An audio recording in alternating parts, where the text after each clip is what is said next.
তো আজকে আমরা আলোচনা করব হচ্ছে টপোলজি অ্যান্ড ফাংশনাল অ্যানালাইসিস সাবজেক্টটা চ্যাপ্টার 4 নিয়ে। চ্যাপ্টারের নাম হলো পৃথকীকরণ স্বীকার্য।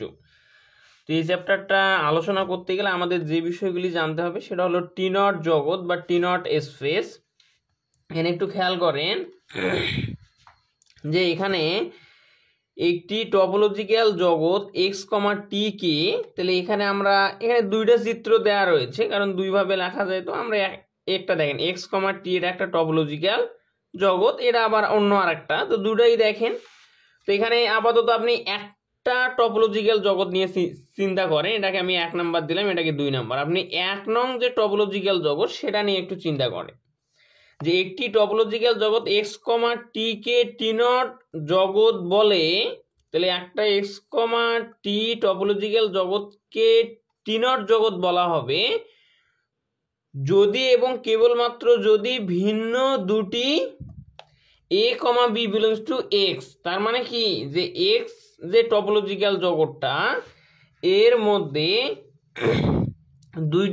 দুইটা বিন্দু থাকবে যা কিনা ভিন্ন বিন্দু। এখানে এক্স ওয়াই ধরা হয়েছে, কিন্তু এখানে আলোচনায় করছে আবার এ বি। তাহলে আপনি এক্সটাকে এ ধরেন, ওয়াইটাকে বি ধরেন, তাহলে আলোচনা আর চিত্র আপনার সাথে মিলে যাবে আর কি।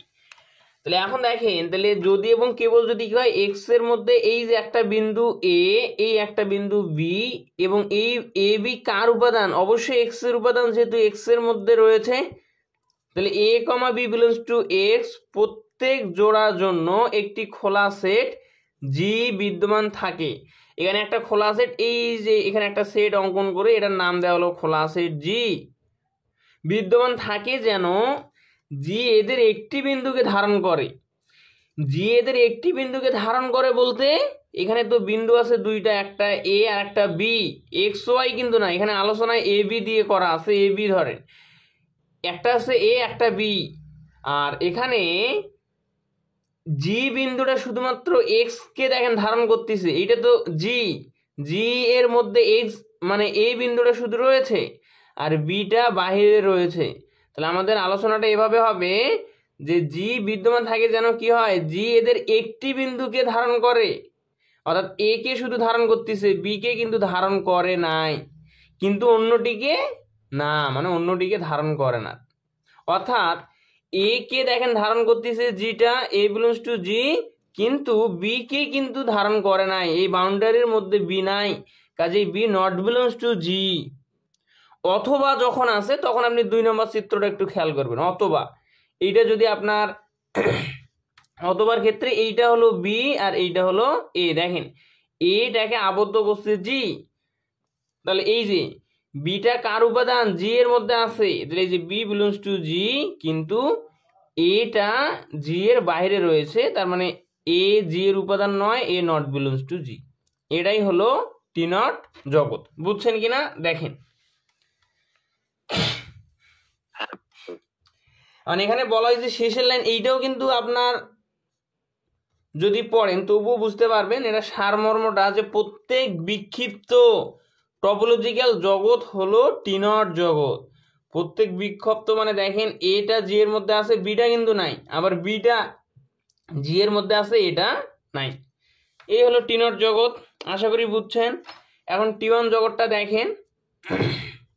এখানে এই যে দুইটা সংজ্ঞা দেওয়া রয়েছে, আমি অথবা যে সংজ্ঞাটা রয়েছে সেটা আলোচনা করে দিচ্ছি। চিত্রটা থেকে যদি একটু আলোচনা করেন যে এক্স কমা টি একটা টপোলজিক্যাল জগৎ দেওয়া রয়েছে, তার মধ্যে দুইটা বিন্দু আছে এ আর বি, অবশ্যই এ বি এক্স এর মধ্যে আছে, তার মানে এ বি এক্স এর উপাদান হবে এ কমা বি বিলংস টু এক্স। কিন্তু এখানে এটা হলো জি এর উপাদান, বিটা হলো এইচ এর উপাদান, এবং দুইটাই কিন্তু আলাদা আলাদা। এদের যদি জি আর এইচ দেখেন, এ আর বি কিন্তু আলাদা আলাদা, জি আর এইচ এর ইন্টারসেকশন করলে কিন্তু আমরা ফাঁকা সেট পাবো। কেননা আমার আচ্ছা, আমরা সংজ্ঞাটায় আগে যাই, যা যা আছে একটু আলোচনা করি। তাহলে একটি টপোলজিক্যাল জগৎ এক্স কমা টি কে টি ওয়ান, এই যে টি ওয়ান জগৎ বা টি ওয়ান স্পেস বলা হবে যদি এবং কেবলমাত্র যদি প্রদত্ত যে কোনো ভিন্ন বিন্দু জোড়া, ভিন্ন বিন্দু মানে এ একটা বিন্দু বি একটা বিন্দু এবং এ এর মান বি এর মান দুটাই আলাদা, ভিন্ন মানে এ নট ইকুয়াল টু কিন্তু বি, ঠিক আছে। আচ্ছা, কিন্তু এই যে ভিন্ন বিন্দু জোড়া বলে দিয়েছে আর এ বি কার উপাদান এক্স এর মধ্যে রয়েছে, তাহলে এ কমা বি বিলংস টু এক্স, এর জন্য খোলা সেট একটা হলো জি আর একটা হলো এইচ বিদ্যমান থাকে, যেন এটা হয় জি এর উপাদান বিটা হয় এইচ এর উপাদান। তাহলে এটা হলো জি এর উপাদান বিটা হলো এইচ এর উপাদান, কিন্তু বিটা কি জি এর উপাদান না, কারণ বিটা এই জি এর মধ্যে না, এটা এইচ এর মধ্যে আছে, তাহলে এখানে লিখলাম বি নট বিলংস টু জি। এখন এটা কি এইচ এর উপাদান না, এইচ এর উপাদান হলো শুধু বি, এর বাইরে আছে এ, তাহলে এই যে এ নট বিলংস টু এইচ। বোঝা গেল সংজ্ঞাটা? হ্যাঁ বুঝছি। আর এখানে যা সংজ্ঞাটা বলতে গিয়ে আপনি চিত্রটা যদি মনে রাখতে পারেন, দেখেন এখানে এক্স কমা টি একটা টপোলজিক্যাল জগৎ, এক্স এর মধ্যে দুইটা উপাদান এ আর বি, কিন্তু এখানে আমার দুইটা খোলা সেট, একটা হলো এই এ যেটা বিন্দু এইটাকে আমরা এই যে ইয়া করে কি দেব, এটা হলো একটা মানে এই দুটো খোলা সেট, একটা জি আর একটা এইচ। এখন এ বিলংস টু হবে জি কিন্তু b not belongs to G, H এর বেলায় বি বিলংস টু এইচ কিন্তু a not belongs to H, এটাই তো, আর তো কিছু নাই। এই হলো বিষয়, চিত্র মনে রাখলেই হবে। কিন্তু এই যে এইটার ক্ষেত্রে এই চিত্রটা কিন্তু যদি দেখেন এইটা কিন্তু হবে না, কারণ এ আর বি ইন্টারসেকশনের মধ্যে এই অংশটুকু আছে, কাজে এ আর বি কিন্তু ভিন্ন নয় এই জায়গাটার ক্ষেত্রে। তো যাই হোক আপনি এই যে অথবা দিয়ে যে সংজ্ঞাটা রয়েছে সেটা পড়লেই আপনার হয়ে যাবে। এরপরে দেখেন হাউসডর্ফ জগৎ, হাউসডর্ফ জগৎ। আচ্ছা এখানে কি বলা হচ্ছে চিত্রটা একটু খেয়াল করেন, ওই টি1 চিত্রের মতোই, যে একটা টপোলজিক্যাল জগৎ থাকবে এক্স কমা টি, তার মধ্যে এ বি হবে এক্স এর উপাদান, এ হলো জি এর উপাদান বি হলো এইচ এর উপাদান, এই জি আর এইচ হবে দুইটা আলাদা আলাদা খোলা সেট, এদের এ আর বি যদি ইন্টারসেকশন করেন তাহলে কি পাবেন, ফাঁকা সেট কিন্তু পাবেন, কারণ এ হলো ভিন্ন উপাদান নিয়ে গঠিত বি হলো ভিন্ন উপাদান নিয়ে গঠিত। ইন্টারসেকশন কখন হয়, যদি বলি এই একটা সেট এখানে আর একটা সেট নিলাম, তার মানে এইটা যদি এ সেট হয় বা এটা জি এ দেন জি আর এটা হলো এইচ সেট, তাহলে জি এর কিছু উপাদান দেখেন এইচ এর মধ্যে আছে, আবার এইচ এর কিছু উপাদান দেখেন জি এর মধ্যে আছে, তখন কিন্তু ইন্টারসেকশন করলে এই মানটা পাওয়া যায়। অর্থাৎ সেম মান কমন যে মানগুলো থাকে, জি সমান যদি হয় 2 5 6 আর এইচ সমান যদি হয় 5 8 9, তাহলে এর যে ইন্টারসেকশন দেখেন 5 5 কমন আছে, জি এর মধ্যেও 5 আছে এইচ এর মধ্যেও 5 আছে, সেই 5 উপাদানটা এই জায়গায় থাকবে। সেই ক্ষেত্রে এর যদি জি আর এইচ এর ইন্টারসেকশন করা হয়, এই যে জি আর ইন্টারসেকশনে, সেই ক্ষেত্রে কিন্তু আমরা 5 মান পাবো। কিন্তু যখন এরকম আলাদা আলাদা, তার মানে জি এর কোনো উপাদান এইচ এর মধ্যে নাই, এইচ এর কোনো উপাদান জি এর মধ্যে নাই, তাহলে জি আর এইচ এর ইন্টারসেকশন করলে আমরা ফাঁকা সেট পাবো।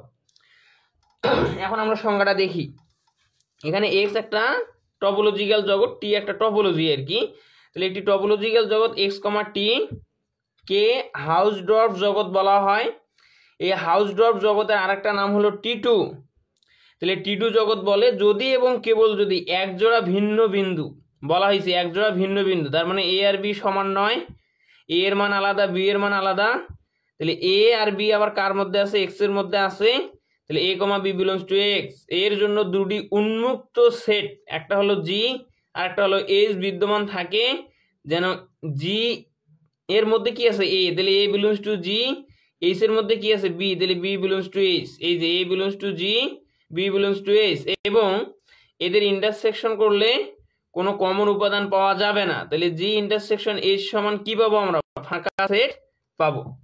বুঝছেন কিনা দেখেন।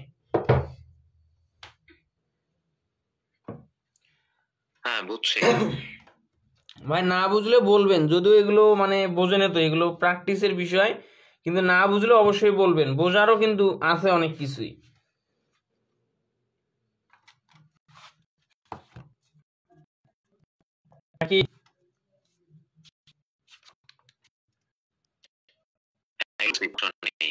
হ্যাঁ তো এখন এরপরে দেখেন উপাদান 3, এখানে যে উপপাদ্যগুলো আছে ওগুলো দরকার নাই। উপাদান নাম্বার 3 হচ্ছে প্রমাণ করো যে একটি হাউসডর্ফ জগতের প্রত্যেক অভিসারী অনুক্রমের এই অনন্য সীমা আছে। এখন আমরা জানতে হবে অভিসারী অনুক্রমটা কি, তো এই অভিসারী অনুক্রমটা আমরা চ্যাপ্টারে আলোচনা করেছি, ঠিক আছে। এবারে ম্যাথগুলোর ক্ষেত্রে আমরা দেখবো এই যে অভিসারী কাটা হচ্ছে এ এন অভিসারী এ বিন্দুতে যদি হয় তখন আমরা এই জিনিসটা লিখতে পাবো, limit n tends to infinity a n সমান a, যেখানে a বিলংস টু g। এই অভিসারী নিয়ে পূর্বের চ্যাপ্টারগুলোতে আলোচনা করা হয়েছে, ওগুলো এখন সময় নাই যেহেতু ভিডিওটা রেকর্ড হচ্ছে, আপনারা পরবর্তীতে খুঁজে পড়ে নেবেন। এখন দেখেন তাহলে এখানে হাউস ড্রপ জগৎ তো আমরা একটু আগেই পড়ে আসলাম, এর প্রত্যেক অনুক্রম একটা সীমা থাকবে, একটা মান থাকবে, ঠিক আছে। আমরা প্রমাণে যাই, আমরা ধরব x, t একটি হাউস ড্রপ জগৎ এবং x এর একটি অভিসারী অনুক্রম, আমরা সেটা ধরলাম an, যেখানে n বিলংস টু n আর a বিন্দুতে অভিসারী। যেহেতু এখানে অভিসারী অনুক্রমের কথা বলা হয়েছে, কাজে একটা অভিসারী অনুক্রম আমরা ধরেই নিব যে n, যেখানে n বিলংস টু হলো n আর a বিন্দুতে ওই অনুক্রমটা অভিসারী হবে। আর এখানে একটি হাউস ড্রপ জগতেরও কথা বলা হয়েছে, কাজে x, t একটা হাউস ড্রপ আমরা জগৎও ধরে নিব। আচ্ছা, এখন হাউস ড্রপ জগতের কিন্তু আমরা সংজ্ঞাটা কিন্তু ভালোভাবে জানতে হবে। সংজ্ঞাটা আমি একটু দেখাই দিই যে এখানে কি কি থাকবে। এই যে চিত্রটা দেখেন, x, t একটা টপোলজিক্যাল জগৎ থাকবে, a আর b দুইটা x এর উপাদান হবে, g আর h দুইটা আলাদা খোলা সেট হবে, এটা হবে g এর উপাদান, বিটা h এর উপাদান, g আর h এর ইন্টারসেকশন করলে আমরা ফাঁকা সেট পাবো। এই জিনিসগুলোই কিন্তু এখানে লেখা আছে, তো ওই জিনিসগুলো একটু মনে রাখবেন বা বইটার সাথে রাখবেন। এখন পরের পেজে দেখেন আমরা দেখাবো যে আমাদের প্রমাণ করার বিষয় কি, যে অনুক্রমটি সীমা অনন্য, এই জিনিসটা প্রমাণ করতে হবে। তাহলে আমরা যদি সম্ভব হয় ধরি, এটা আমরা আরেকটা ধরলাম, এতক্ষণ আমরা দেখছিলাম যে এন একটা অনুক্রম আমরা ধরে নিলাম যা কিনা এ বিন্দুতে অভিসারী, পূর্বের পেজে রয়েছে। এখন আমরা ধরে নিলাম এন, আবার এন কেই ধরে নিলাম যে এন একটা অনুক্রম কিন্তু এটা বি বিন্দুতে অভিসারী, যেখানে এ নট ইকুয়াল টু বি হবে। তাহলে আমরা কি ধরে নিলাম, প্রথমত আমি যদি দেখি যে দেখেন এ এন একটি অভিসারী অনুক্রম এন যা এ বিন্দুতে অভিসারী, আবার এখানে ধরে নিলাম এন একটা অনুক্রম যা কিনা বি বিন্দুতে অভিসারী, কিন্তু এ আর বি নট ইকুয়াল। এই জিনিসগুলো আমাদের ধরে নেওয়া থেকে একটু প্র্যাকটিস করে মনে রাখতে হবে। কারণ এরপরে দেখেন যেহেতু x, t একটি হাউস ড্রপ জগৎ, সুতরাং এই যে হাউস ড্রপ জগতের মধ্যে কি আমরা দেখছিলাম, দুইটা খোলা সেট থাকবে, সেটা হলো g আর একটা হলো h। g আর h কার উপাদান হবে, t এর উপাদান হবে। তাহলে g, h belongs to t বিদ্যমান, যেন a বিলংস টু কি হবে, g হবে, b বিলংস টু h হবে, এবং g ইন্টারসেকশন h মানে ফাঁকা সেট হবে। সংজ্ঞা থেকে এটা লিখলাম, মানে স্মরণ আছে কিনা দেখেন।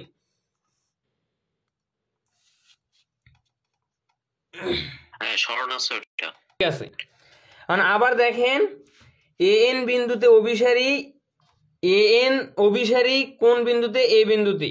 আমরা কি ধরে নিয়েছিলাম, an অভিসারী a বিন্দুতে। আমি যদি আবার একটু দেখাই দিই, তাহলে দেখেন এই যে an, দেখেন একটি অভিসারী অনুক্রম an যা a বিন্দুতে অভিসারী। এখন an অভিসারী a বিন্দুতে, তাহলে অভিসারীর সংজ্ঞা থেকে আমরা কি জানি, যে limit n tends to infinity, এখানে a থাকলে এখানে a হয়, এখানে মানে an কিন্তু থাকবে সবসময়, xn, an, bn যাই থাকুক, যেটা থাকবে সেটা এখানে বসাই দিতে হবে, তার সাথে শুধু লিমিট নিতে হবে। তাহলে limit n tends to infinity an সমান কি হবে, a হবে। আপনার সূত্রটা যখন আমরা পড়ছিলাম তখন এরকম এসেছিল, limit n tends to x, xn সমান x ছিল, ঠিক আছে। এটা হলো আপনার অভিসারীর সূত্র।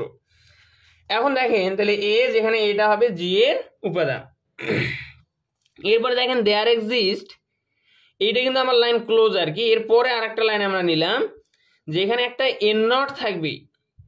n নটটা কি, n এর তো এটা হলো অসীম একটা মান, তাহলে অসীম মান হতে গেলে আপনি যদি এখানে এটার ক্ষেত্রে দেখেন an, an plus 1, dot dot dot, এভাবে nটা কিন্তু বাড়তিছে, an প্লাস 2, an প্লাস 3, এভাবে এটা বাড়বে। তো এখানে বলা হলো যে এনটা যে সর্বোচ্চ একটা মান, সেটা আমরা এখানে পাইলাম ইনফিনিটি, কিন্তু সর্বনিম্ন মানও একটা থাকবে, সেই মানটা এখানে এন নট ধরা হয়েছে, যে there exist n not belongs to n, এবং এই এন এর এটা উপাদান হবে।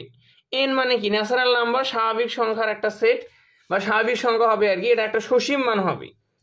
তাহলে যেন এ এন বিলংস টু জি হয়, এখানে এইটার ক্ষেত্রে এ বিলংস টু জি, তাহলে এখানে যেহেতু আমরা মানে এখানে এনটা কি হবে, জি এর উপাদান হবে, যেখানে এনটা দেখেন এন নটের থেকে বড়, তার মানে এখানে এনটা হলো অসীম, আর এন নটটা হলো তার সর্বনিম্ন একটা মান, তার পূর্বের কোনো একটা মান, অর্থাৎ একটা মান তো একবারে অসীম হবে না, আপনার চাইলে একবারে 5 কোটি টাকা হবে না, প্রথমত 1 টাকা 2 টাকা 100, তারপরে 100 হতে হতে 1000, 1000 হতে হতে লাখ, তারপরে কিন্তু এভাবে যাবে।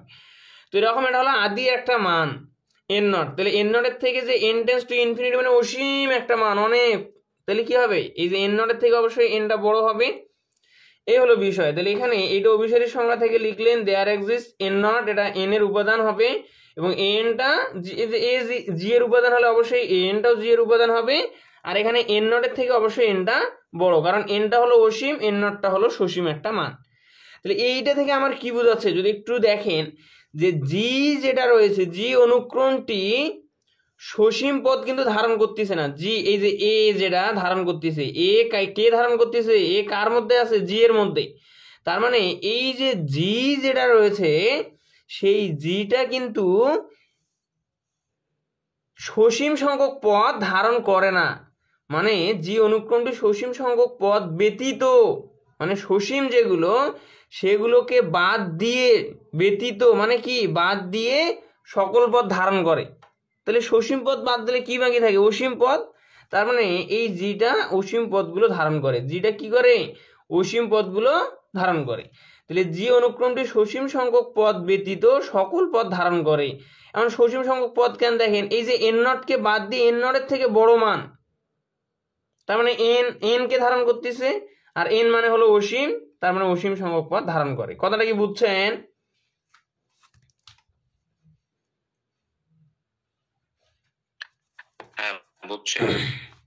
এখন এরপরে দেখেন এই যে জি ইন্টারসেকশন এইচ সমান ফাই, তার মানে জি ও এইচ নিঃছেদ, অর্থাৎ জি ইন্টারসেকশন এইচ সমান ফাই, সুতরাং এইচ অনুক্রমটি কেবল সসীম সংখ্যক পদ ধারণ করে। মানে বিষয়টা হলো আমাদের এই যে এ আর বি কিন্তু দুটো ভিন্ন ভিন্ন মান। আচ্ছা, এটা আমরা সংজ্ঞাতেও দেখছি।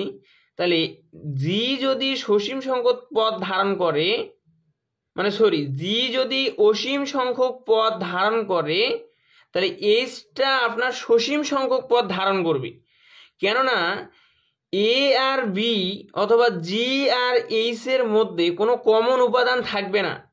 এখন সাপোজ ধরেন জিটা একটা সসীম মান 3 যদি ধারণ করে, তাহলে এইচও যদি সসীম মান 3 ধারণ করে, তাই সেই ক্ষেত্রে কিন্তু ইন্টারসেকশনটা অবশ্যই ফাঁকা সেট হবে না, কমন উপাদান 3টা হবে। কিন্তু জিটা যদি অসীম সংখ্যক পদ ধারণ করে, তার মানে তো সেটার কোনো নির্দিষ্ট কোনো মান নাই। এইচটা যদি সসীম সংখ্যক মান ধারণ করে, তার মানে এর নির্দিষ্ট মান আছে। তাহলে অসীম আর সসীম সংখ্যক মানের যদি আমরা ইন্টারসেকশন করি তাহলে ফাই পাবো। তাহলে জিটা যদি এখানে দেখেন সসীম সংখ্যক পদ ব্যতীত সকল পদ ধারণ করে, তাহলে কথাটাকে যদি আমরা ঘুরাই একটু, তাহলে জিটা অসীম সংখ্যক পদ ধারণ করে, তাহলে অসীম সংখ্যক পদ, তাহলে এইচও যদি অসীম সংখ্যক পদ ধারণ করে, তাহলে তার ইন্টারসেকশন করলে তো অসীম সংখ্যক পদ হয়ে যাবে। কিন্তু এখানে তো আমার ফাঁকা সেট নিয়ে আসতে হবে, তাহলে এইচটা কি করবে, সসীম সংখ্যক পদ ধারণ করবে। সেই ক্ষেত্রে জি যদি অসীম সংখ্যক পদ ধারণ করে, এইচ যদি সসীম সংখ্যক পদ ধারণ করে, তাদের ইন্টারসেকশন অবশ্যই ফাঁকা সেট হবে। তার কারণ হলো জি আর এইচ এর মধ্যে কোনো কমন উপাদান আমরা পাবো না। আচ্ছা, তাহলে আমরা বলতে পারি যে এইচ অনুক্রমটি কেবল সসীম সংখ্যক পদ ধারণ করে, যা জি সেটটি ধারণ করে না। কারণ জি সেটটা এখানে বলা হলো জি সেটটা সসীম সংখ্যক পদ বাদ দিয়ে ধারণ করে, তাহলে এইচ এখানে সসীম সংখ্যক পদ ধারণ করলে জি তো সেটা সসীম সংখ্যক পদ ধারণ করবে না, সে করবে অসীম সংখ্যক পদ ধারণ করবে। ঠিক আছে, এই কথাগুলো এখানে ঘুরাই ফিরে লেখা হয়েছে। এখন এন অনুক্রমটি বি বিলংস টু এইচ বিন্দুতে অভিসারী হতে পারে না। কেন পারে না? দেখেন, এন অনুক্রমটি বি বিলংস টু এইচ বিন্দুতে অভিসারী হতে পারে না, সেই ক্ষেত্রে কিন্তু পারবে না। তাহলে এন, এই যে এন তো এই জায়গার এনটা হলো অসীম আর বিটা হলো সসীম, তাহলে এন অনুক্রমটা বি বিলংস টু এইচ বিন্দুতে তো অভিসারী হওয়ার কোনো প্রশ্নই আসে না, তার কারণ এটা তো অসীম। তাহলে অসীম হলে তার তো মান নাই। অভিসারী কখন হয়, যখন তার একটা মান নির্দিষ্ট একটা সীমা থাকে, সীমা বিন্দু থাকে। যেমন এখানে limit N tends to infinity N সমান এ কিন্তু বিদ্যমান আছে, ঠিক আছে। কিন্তু এইটার ক্ষেত্রে যদি জিটা মানে এখানে জি ধারণ করে না, কারণ এই যে বি বিলংস টু এইচ বিন্দুতে সেটা অভিসারী হতে পারবে না, ঠিক আছে। তাহলে ইহা আমাদের অনুমানের সাথে অসঙ্গতি। কেন অসঙ্গতি? কারণ আমরা বি বিন্দুতে অভিসারী ধরে নিয়েছিলাম, বি বিন্দুতে অভিসারী ধরে নিয়েছিলাম। যদি অভিসারী হয়, এন অনুক্রমটি যদি বি বিন্দুতে অভিসারী হয়, দেখেন এন অনুক্রমটি যদি বি বিন্দুতে অভিসারী হয়, সেই ক্ষেত্রে আমরা এ নট ইকুয়াল টু বি লিখতে পারবো। কিন্তু এখানে আমরা দেখলাম যে বি বিন্দুতে এন অনুক্রমটা বি বিন্দুতে অভিসারী হতে পারে না। তাহলে যদি অভিসারী হতে না পারে, তাহলে এ নট ইকুয়াল টু বি না হয়ে এটা এ ইকুয়াল বি হয়ে যাবে। তাহলে অতএব আমরা লিখতে পারি এ ইকুয়াল বি। কথাটা কি বুঝছেন?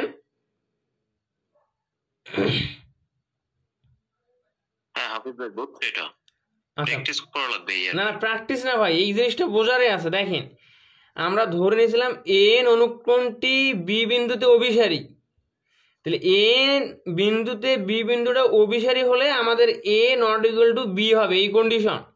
এখন ধরেন এন অনুক্রমটি বি বিন্দুতে অভিসারী না, সেই ক্ষেত্রে এই কন্ডিশনটাও চেঞ্জ হয়ে যাবে, এ ইকুয়াল বি হয়ে যাবে। বোঝা গেল?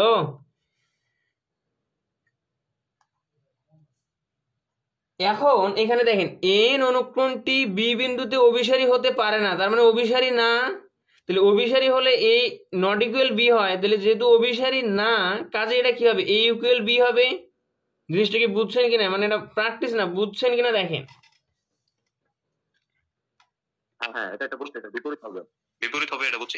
হ্যাঁ, তাহলে সুতরাং কোন হাউস ড্রপ জগতে প্রত্যেক অভিসারী অনুক্রমের একটি অনন্য সীমা আছে, এই হলো বিষয়, আমাদের প্রমাণিত হয়ে গেল। এটা জাস্ট প্রশ্নটা লিখে দিলেই প্রমাণিত হয়ে গেল।